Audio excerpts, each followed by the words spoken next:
Salut les amoureux de la bière. Alors aujourd'hui c'est une petite vidéo un peu spontanée, imprévue, à l'occasion du TTO, du VNB de Plante de Campagne, qui est un des meilleurs en passant craft beer shop de la région.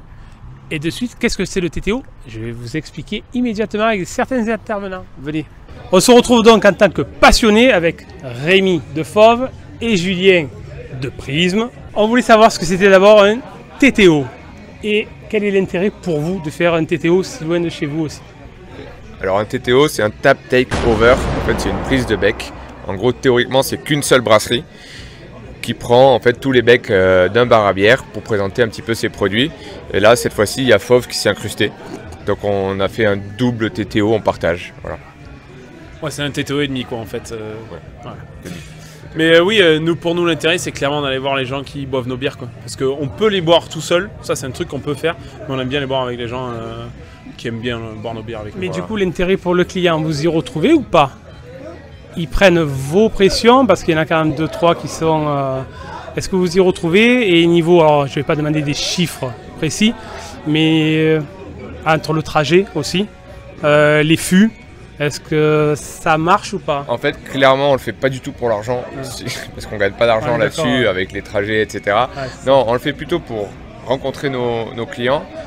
Donc là, ça permet de passer un moment avec David, qui est le propriétaire du magasin, rencontrer aussi les clients finaux et donc avoir un petit peu leur retour, etc. Et puis faire connaître notre marque en dehors de Montpellier ou Paris pour Fauve. Donc ouais, c'est une mise en vue. Exactement, c'est une sorte d'opération promotionnelle, si on peut le dire ainsi. Tu gagneras pas d'argent dessus. Mais ah bon non, c'est pas le but. Mais c'est vrai qu'en plus de ça, Marseille, Montpellier, on est quand même pas trop loin. Ça nous permet de voir des gens. Ouais, mais bon, des fois tu as la débauche et tout. Ah oui, bah bien sûr. Ah moi je te parle d'aujourd'hui. Mais oui, clairement, ça sert de. Et puis quand c'est à l'extérieur de la région dans laquelle on a l'habitude de travailler, c'est aussi pour voir des gens qui n'ont pas forcément connu nos bières et de les faire découvrir. Et comment vous choisissez les binous que vous amenez? Parce que entre les pale ale, les IPA, ça, comment tu choisis? Alors ça, c'est vraiment un compromis entre nous, ce que nous on a de dispo, ce que le client veut. Et ce que là pour le coup Fauve a apporté, donc on a essayé de prendre les pires parce qu'on s'est dit que de toute façon Marseille c'était peut-être pas leur bon.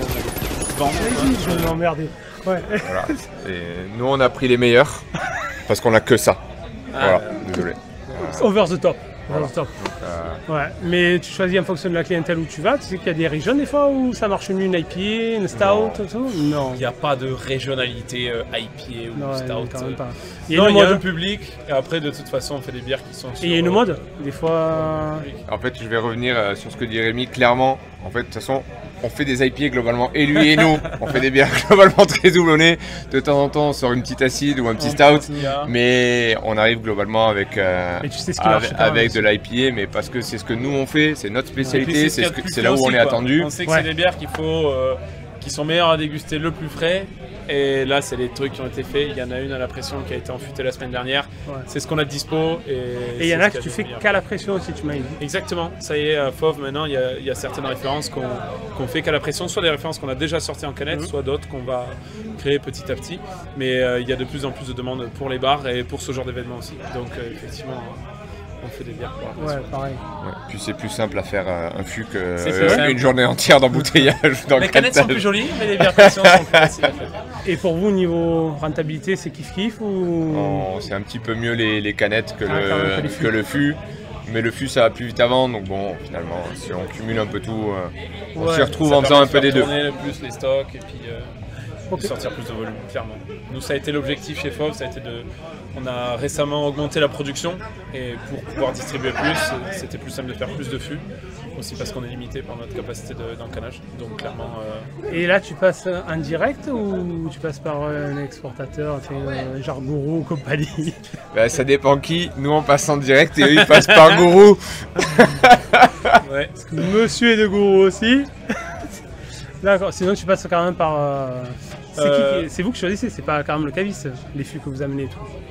Si, c'est le caviste. Le caviste, en fait, on lui propose une liste de dispo et après, lui, il a choisi ce qu'il voulait brancher. Par rapport à sa clientèle, quoi. En fait, voilà. Et après, pour revenir à ta question sur le distri ou le direct, ça dépend à chaque fois qui est organisé, comment ça s'est fait, dans quelle région. tous les formats existent. Voilà, tous les formats existent. Donc, voilà. Et vous le faites souvent ou pas? C'est assez compliqué, je sais pas vous. L'organisation, quoi. Dans le cadre d'un festival, ça se fait beaucoup. Parce que quand tu as un festival, tu as toute une organisation qui propose des événements comme ça. Là, on sort de la période des festivals un petit peu, petit à petit. Là, on a fait un gros mois de septembre. Et là, on a peut se reposer le week-end au mois de septembre. Et maintenant, on va essayer de voir, en fonction de toujours, comme je dis, des disponibilités de chacun en termes de temps et puis de...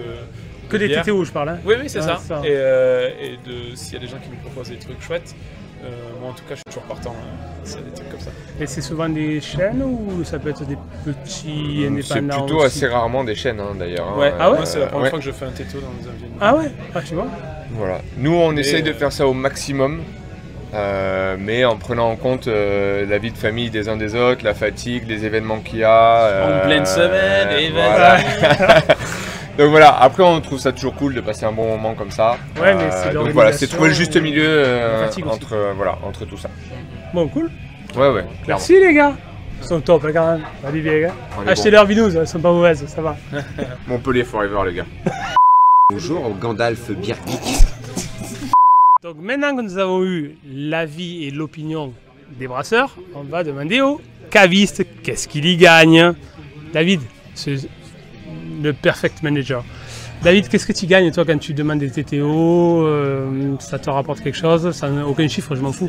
Mais déjà, à part la vision, l'intérêt, en fait, l'intérêt, il y en a plusieurs. L'intérêt déjà, c'est déjà de pouvoir rencontrer des fois les brasseurs, qui finalement on connaît pas parce qu'on connaît leur bière, on les connaît que par leur packaging. Donc Fauve par exemple, j'ai jamais rencontré. C'est la première fois que tu les rencontres? Exactement, donc des fois c'est pas toujours évident de sortir du magasin, de la brasserie, eux pareil de venir. Donc déjà ça fait des événements où déjà il y a un côté humain où on peut se rencontrer. Nous ça nous permet de gagner aussi en notoriété et du coup d'asseoir aussi sur le fait qu'on fait de la craft et qu'on est capable de le faire et de dédier 8 becs sur 10 à une brasserie ou deux comme ce soir. Donc voilà, montrer aussi au Beer Geek qu'on est capable de le faire. Nous ça nous fait plaisir. Voilà, on est content de notre carte sur ces soirs-là. Et puis ça permet de rencontrer aussi des acteurs comme toi, comme du coup Jean-Guy Guinaud qui était là tout à l'heure. Il y avait Monsieur Aquamalté qui est venu, on va dire tous les amateurs de bière de la région qui viennent et du coup on passe un moment sympa, on boit des coups et puis... Toi tu perds pas entre guillemets quoi. T'as rien à y perdre. Eux ils m'ont dit que c'est vrai qu'entre les déplacements et tout c'est parce qu'ils gagnaient mais au moins ça fait la visibilité. Après ça te ramène du monde quand même, en craft, en geek. Ouais, ça ramène du monde et surtout derrière c'est une notoriété dans un second temps aussi. Voilà, après c'est des événements renouvelés, c'est dur d'avoir des TTO, nous on galère, c'est très dur. Et il nous disait que c'était beaucoup les indépendants, plus Fauve c'est la première fois qu'ils font un VNB par exemple. Ouais, et mais même ils en font pas tant que ça non plus et souvent ils se déplacent pas parce que là même mine de rien il y a 2 heures de route quand même pour venir de Montpellier. Ouais, bien sûr. Parce que je disais des fois il y a la débauche ou quoi, ça fait des frais de voyage et compagnie. Quoi. Voilà, donc la débauche ça c'est des choses qu'on a déjà eu, on l'a fait à Istres, on l'a pas fait à Plan mais on l'a fait à Istres. Mais c'est assez compliqué. C'est beaucoup plus humain quand même que rentable. C'est plus un côté humain que financier, Bon. Et d'image. Visibilité, d'image, mais on fait pas pour casser la baraque ce soir-là. Tu vas pas devenir riche là. Voilà, après c'est un terme d'image, de côté humain. Ça anime le magasin, le bar pour le coup. Ouais, ça fait venir des gens quand même. Ça fait de l'animation. Moi, je suis venu par exemple parce que je suis venu.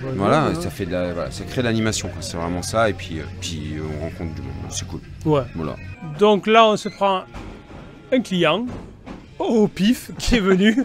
Il est volontaire et on va lui demander est-ce que tu es venu exprès pour le TTO ou est-ce que c'est par hasard ou est-ce que... Non, je suis venu exprès pour le TTO. Tu connaissais les brasseries? Oui, les deux. Les deux. Ouais. Donc, ça gagne du client, comme disait David, quoi qu'il arrive. Et tu as apprécié au final. Tout à fait. Donc on est bon. Il y a quand même du craft qui vient et ils ne font pas les TTO pour rien. Merci. De rien. Je n'ai pas fait grand chose.